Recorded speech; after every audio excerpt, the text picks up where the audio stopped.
おはようございます。ガレージライフのお時間です。今回はこのケーターハムのノーズコーン、これの板金塗装をやっていきます。一応前のオーナーからノーズコーンは板金修理をやってあるよって聞いてたんですけど、あまり状態が良くなくてですね、ちょっとしっかりと現状チェックしていきたいと思います。分かりやすいところで言うとですね、塵が合ってません。ボディに対しての隙間とかが全然合ってないです。これ足回りのスタビライザーなんですけど、これがね完全に干渉してます。反対側はギリセーフ、当たってないです。ノーズコーンの耳の部分がちゃんと合ってないんで、こうやってボディに傷もついちゃってます。ノーズコーン擦れて段付きみたいになっちゃってますね。反対側も同じ。これが板金塗装で形が合ってないのか、もともとこうなのかは分かんないです。でもなんかあんまり気分が良くないんで、こういうところもねしっかりと修正していきます。あと材質が FRP なんで、他にもこうやってねクラックというか割れが入ってたりとか、一番目につくこの上面、ここはね結構うねうねと歪んでたりします。蛍光灯の反射を見てもらえると、結構こうボコボコボコっと歪んでるのがね分かりますかね。結構蛍光灯歪んでますね。ということで今回このノーズコーンで外装の板金塗装は最後になるので、綺麗に頑張って仕上げていきたいと思います。それでは作業を進めていきます。それじゃあ先に、外せるものを外しちゃいます。ナンバーのステー、グリル、エンブレムなどなど外していきます。エンブレムはナットで固定されてるだけです。外すの簡単でよかったです。こうか。よいしょ、取れた。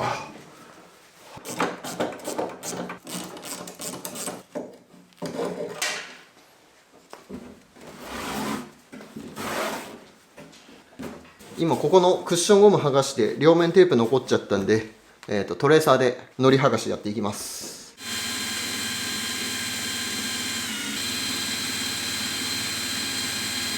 そしたらば、ここのスタビライザーが干渉してた部分、ここ削り込んで形作りたいんで、こっち側の裏の方に FRP を持って、もう少しここに肉厚を持たせます。 FRP がつきやすいようにちゃんと足付けします。80番のペーパーで足付けをして脱脂まで終わりました。これから FRP 貼っていくんですけど、 FRP 盛ると重力で下に引っ張られちゃうんで、盛る場所があそこの R のついてる頂点の部分なんで、こういう感じにノーズコーンは立てた状態で FRP を貼っていきたいと思います。よ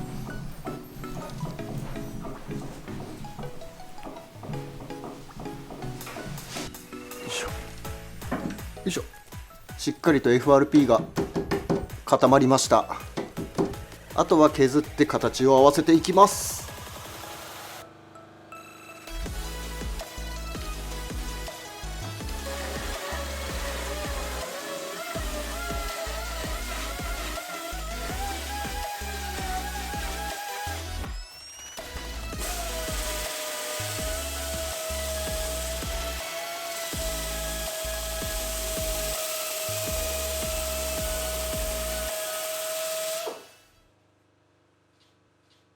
ノーズコーンの塵り合わせが終わりました。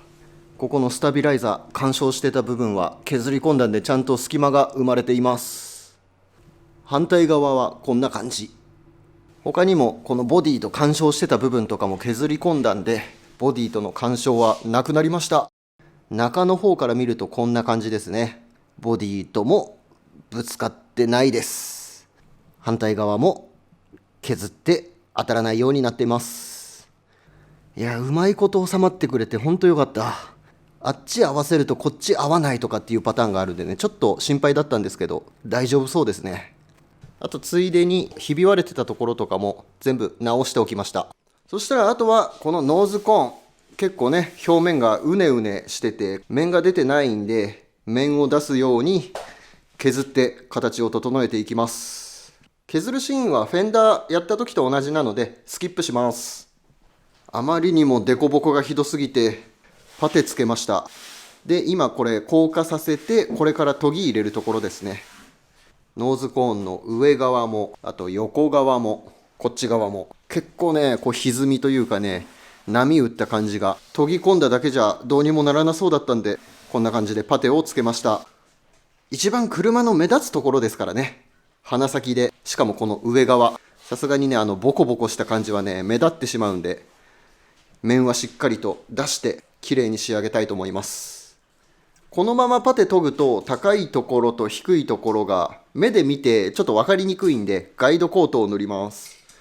艶消しの黒、何でもいいんですけど、黒いスプレーをシュッシュと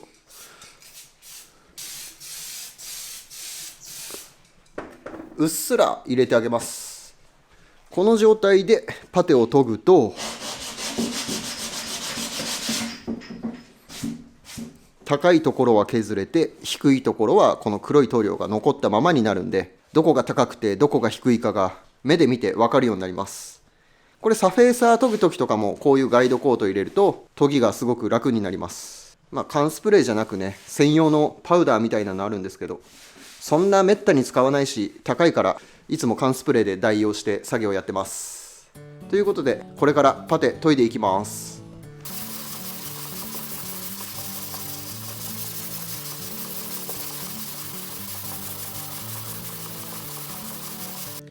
パテ研ぎが終わりました。今この感じだとマーブル模様みたいにこうパテがついてたりついてなかったりで、なんかデコボコしてるように見えるかもしれないんですけど、この状態で面は綺麗に出ています。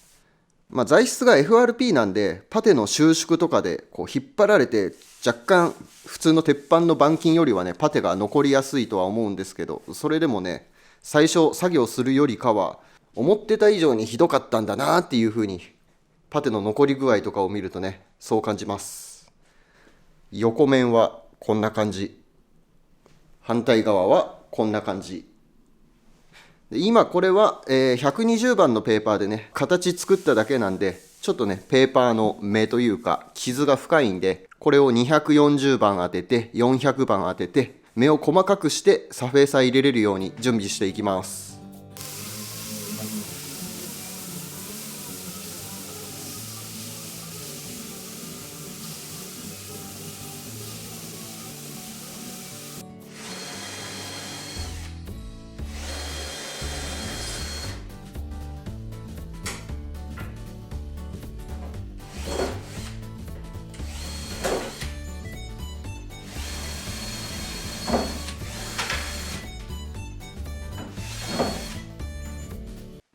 400番まで目消し、そしてシリコンオフで脱脂終わりました。そしたら次は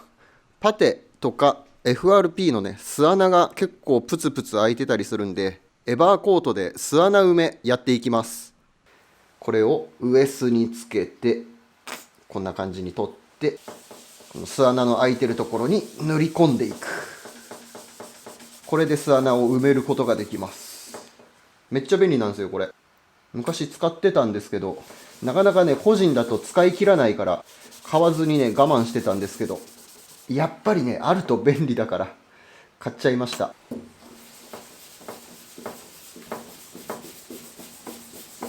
エバーコートを塗り込むとこんな感じで巣穴が埋まります。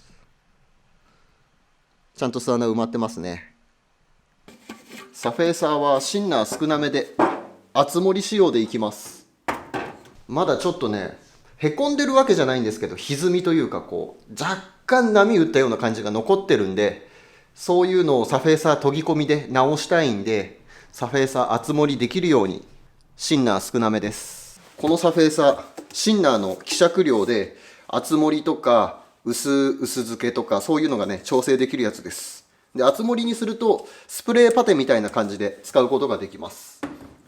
使うガンは 1.5 口径サフェーサー専用として使ってる Amazon の3000円のガンです。これトヨちゃんにねおすすめしたんですけど、これマジでいいっすよ。サフェーサー入れるぐらいだったら全然使える。安いガンだからそんなにメンテナンスとか気にしなくてもいいというか、もう壊れたら買い替えるみたいなぐらいで使えるんで、結構ね気が楽でいいです。でも意外にちゃんと塗れるんですよ。で 1.5 口径だからサフェーサーとかね、ネタが重たい感じのやつでも全然普通に塗れちゃうんで、これおすすめです。サフェーサー塗っていきます。塗りは3回でいきます。バラ、キメキメキメの3回塗り。サフェーサー研いで面出ししたいんで、膜厚は厚めに塗っていきます。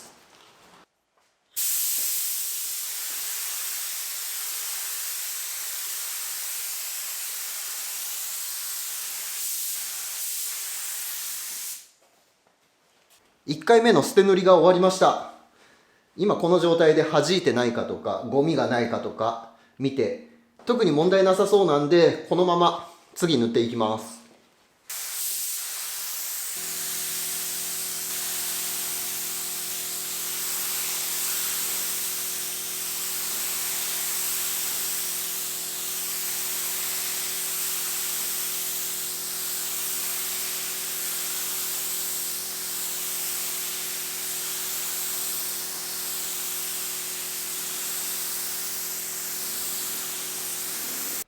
サフェーサー乾かすために即席の乾燥ブースみたいなのを作ってみました。ノーズコーン縦置きにして、それを段ボールで囲ってストーブでこの中の温度を上げていくような感じです。最初は20度の低温でじっくりと30分ぐらい温めます。サフェーサー厚塗りしたんで沸いたりとかしたら嫌だから低温でじっくりと温度を上げて、その後40度ぐらいにまた温度を上げて、今度はしっかりと中まで硬化させていくような感じです。材質が FRP なんで、あんまり温度を上げすぎると変形しちゃったりとかするんで、40度ぐらいの低温でじっくりと1時間ぐらいかけて乾燥させていきます。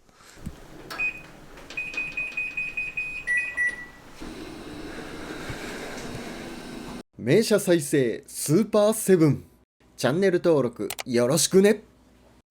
よいしょ。撮影翌日です。サフは炙ってガッチガチに固まったんで、これから研いでいきます。巣穴がちょっとポツポツやっぱり開いてたりしたんで、ラッカーパテで拾っておきました。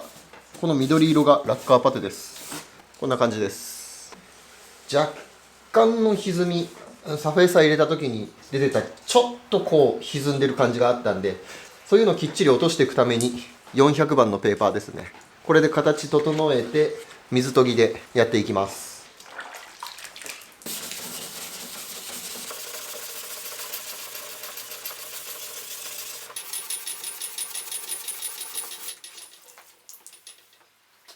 400番のペーパーで水研ぎ終わりました。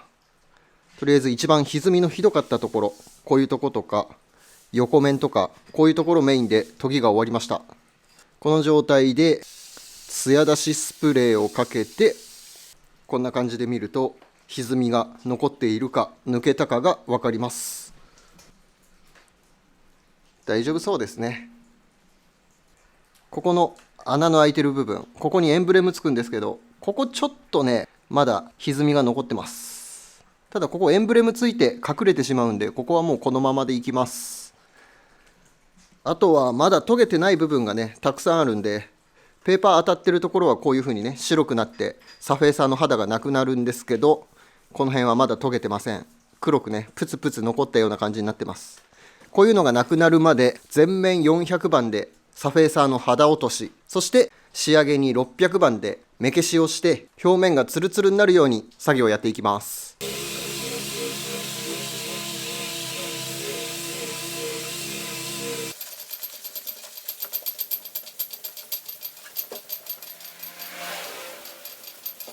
こんな感じで600番までペーパーを細かくして表面仕上げました。こんな感じって言ってもちょっとわからないかもしれないんですけど、表面ツルツルになりました。400番とかのね粗いペーパーのままだと塗装した時にねペーパー傷みたいになって出てきてしまうことがあるんで、600番とか水研ぎだと800番とかまで、逆に1000番とか1500番ぐらいまで細かくしちゃうと表面ツルツルすぎて塗装の食いつきが甘くなったり、後々剥がれてきたりとかもするんで、だいたい600か800ぐらいで仕上げるのがちょうどいいと思います。意外と研ぎが甘くなりやすいこういう角の部分とか塗装剥がれやすいんで、平面研ぐ時以上にしっかりとこういうところは研いであげます。そしてこの辺サフェーサー研いでて下地が出てきちゃったんですけど、こっち側もこうやって下地が出てきちゃってるんですけど、パテが出たわけでもないし、鉄板がね出てるわけでもないんで、これはこのまま塗装していきます。錆びたりとかそういう心配がないんで、このまま塗っちゃって大丈夫だと思います。シリコンオフで脱脂をします。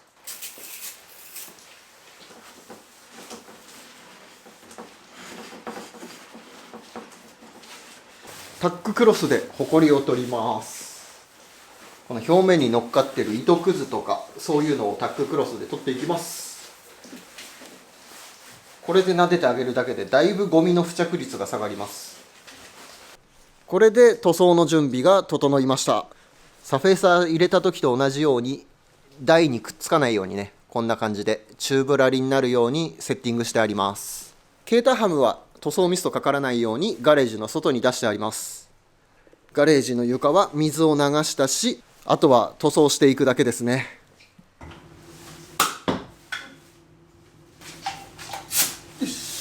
それでは皆様ご一緒に塗装タイムいってみよう。最初は弾いたりしないか様子見でバラ拭きでいきます。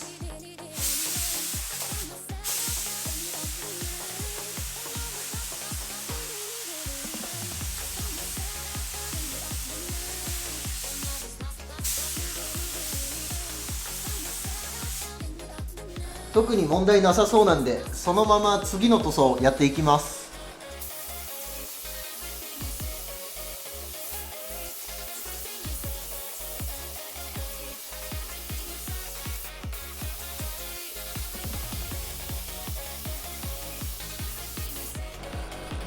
ベースコート1回目が終わりました。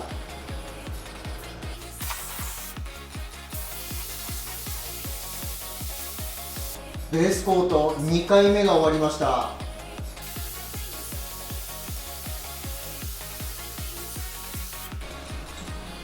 ベースコート3回目終わりました。サフェーサー研いで下が出てたところとか色の差が見えなくなったんで、これで色が決まってるはずなんですけど、もう一回色かけておきます。太陽光の下とかに出すとたまに色が透けてる時があるんで、きっちりと色が決まるように4回目塗っていきます。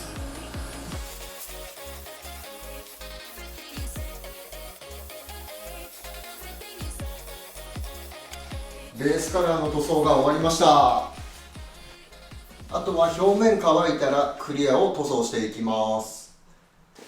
クリア塗っていきます。塗っていくクリアはロックペイントの3対1、これ塗っていきます。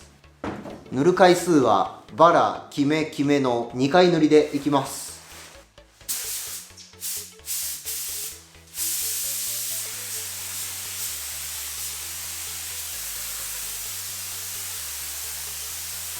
弾きとかゴミとかの付着もなさそうなんで、このまま次塗っちゃいます。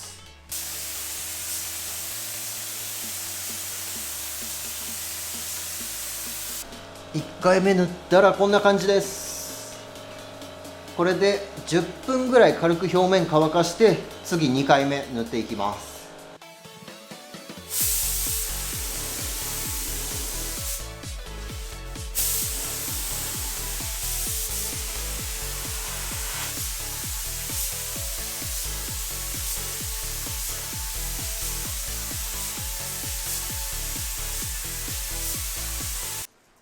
塗装翌日です。表面乾いてたんでちょっと車に乗っけてみました。この塵の合い具合とか面の出具合とかパネルの歪み具合とかを見たくてちょっと先走ったんですけど、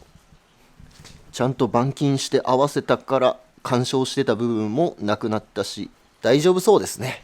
いい感じに収まってます。パネルの上側歪み具合はこんな感じです。まだ若干ね、この辺が低いんですけど、まあ FRP だから仕方ないっすね。このぐらいは妥協点としましょう。元の状態よりかはだいぶ歪みも抜けて良くなりましたよね。